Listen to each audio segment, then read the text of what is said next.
காராமணி கபாப் நிறைய carbohydrate, protein, fibre, விட்டமின்ஸ்னு நிறைய பெனிஃபிட்ஸ் இதில் இருக்குது. One of the best pulse for children. வளர்கிற குழந்தைங்களுக்கு நிறைய கொடுக்கலாம். நார்மலாக காராமணி வச்சு சுண்டல் கிரேவின்னு தான் பண்ணுவோம். கபாப் எப்படி பண்ணலான்னு பார்க்கலாம். நான் ஒரு 250 கிராம் காராமணி எடுத்திருக்கேன். அதை நல்லா 2-3 டைம் நல்லா வாஷ் பண்ணிவிட்டு ஒரு 4 ஹவர்ஸ்க்கு ஊற வைக்கலாம்.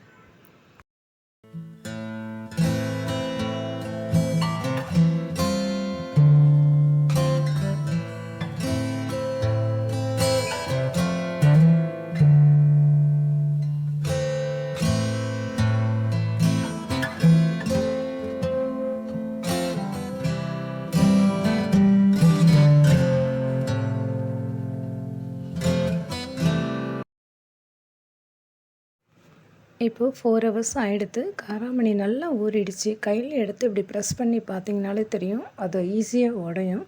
நல்லா ஊறிடுச்சு. இப்போ இது தண்ணி நல்லா ஃபில்ட்ரு பண்ணிவிட்டு ஒரு மிக்ஸி ஜாரில் சேர்த்துக்கலாம்.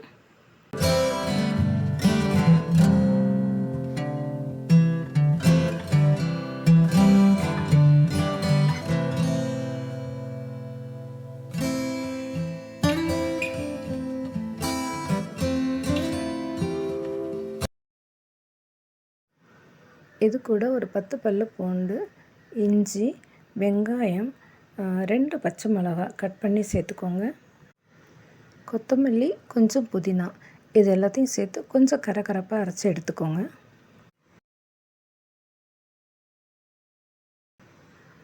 இதேமாரி கரகரப்பாக அரைச்சி எடுத்துக்கோங்க. இப்போ இது ஒரு பவுலுக்கு மாற்றிடலாம்.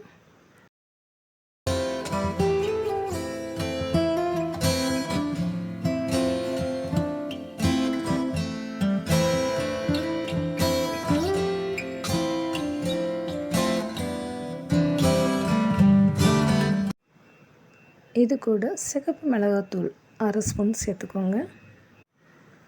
தனியா பவுடர் 1 ஸ்பூன், மஞ்சப்பொடி ஒரு 1/2 ஸ்பூன், கரம் மசாலா ஒரு 1/2 ஸ்பூன், கார்ன்ஃப்ளவர் ஒரு 2 ஸ்பூன் சேர்த்துக்கோங்க. மைதா 2 ஸ்பூன், இதுக்கு தேவையான உப்பு. இது எல்லாத்தையும் சேர்த்து நல்லா மிக்ஸ் பண்ணிக்கலாம்.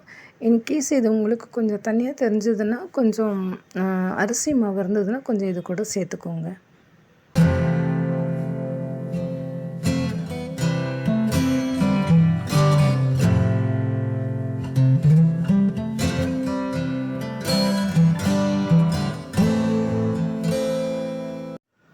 என்கிட்ட ஸ்குவீஸ் இல்லை, ஸோ நான் சாப்ஸ்டிக் எடுத்திருக்கேன். உங்ககிட்ட என்ன அவைலபிள் இருக்கோ இதேமாரி எடுத்துகிட்டு அதில் கொஞ்சம் எண்ணெய் அப்ளை பண்ணிக்கோங்க.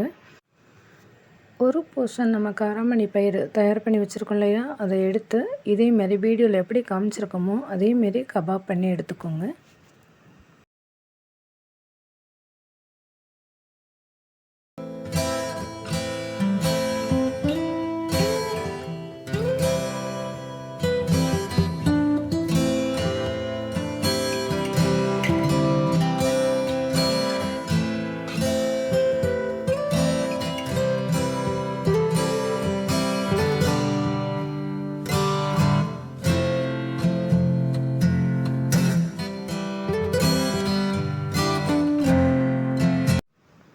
இன்கேஸ் உங்கள்கிட்ட ஸ்டிக்கோ இல்லை ஸ்குவீஸோ எதுவுமே இல்லைன்னா கூட இதேமாரி நம்ம கட்லெட் ஷேப்பில் கூட நீங்கள் செஞ்சு எடுத்துக்கலாம்.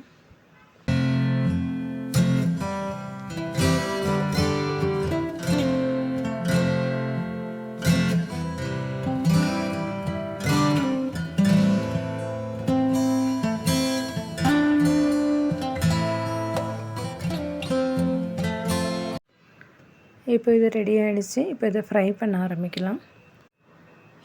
எண்ணெய் நல்லா சூடானதுக்கப்புறமா ஒரு கபாபாக அதில் சேர்த்துட்டு மீடியம் ஃப்ளேமில் வச்சுட்டு நல்லா கோல்டன் ப்ரௌன் வர வரைக்கும் நல்லா ஃப்ரை பண்ணி எடுக்கணும்.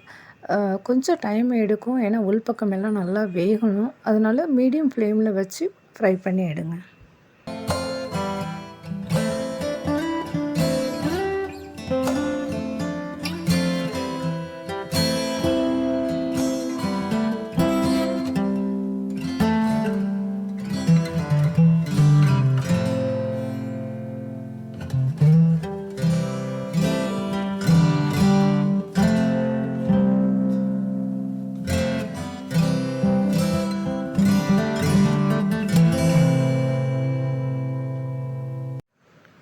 இப்போ எல்லா கபாபும் நல்லா ஃப்ரை ஆகிடுச்சு. இது எண்ணெயிலேருந்து ஃபில்டர் பண்ணி எடுத்துக்கலாம்.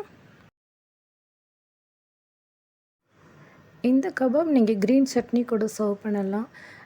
இல்லை ஏதாவது சாஸ் வேணும்னாக்கா மைனஸ் கூட டொமேட்டோ சாஸ் சேர்த்து இதை மாதிரி மிக்ஸ் பண்ணி இந்த மாதிரி யூஸ் பண்ணலாம். இன்னும் கொஞ்சம் காரமாக வேணும்னா இதே சாஸ் கூட ஷெஜ்வான் சாஸ் சேர்த்திங்கன்னா நல்லா காரமாக இருக்கும். அதுவும் இதுக்கு பெஸ்ட்டு டிப்பாக இருக்கும். அதுவும் யூஸ் பண்ணலாம். வெளிப்பக்கம் கிறிஸ்பியாகவும் உள் சைடு வந்து நல்ல ஜூஸியாக ரொம்ப டேஸ்டியான கபாப் ரெடி. வீடியோ பிடிச்சிருந்ததுன்னா லைக் பண்ணுங்கள், ஷேர் பண்ணுங்கள், சப்ஸ்கிரைப் பண்ணுங்கள். நெக்ஸ்ட் வீடியோவில் பார்க்கலாம். பாய்.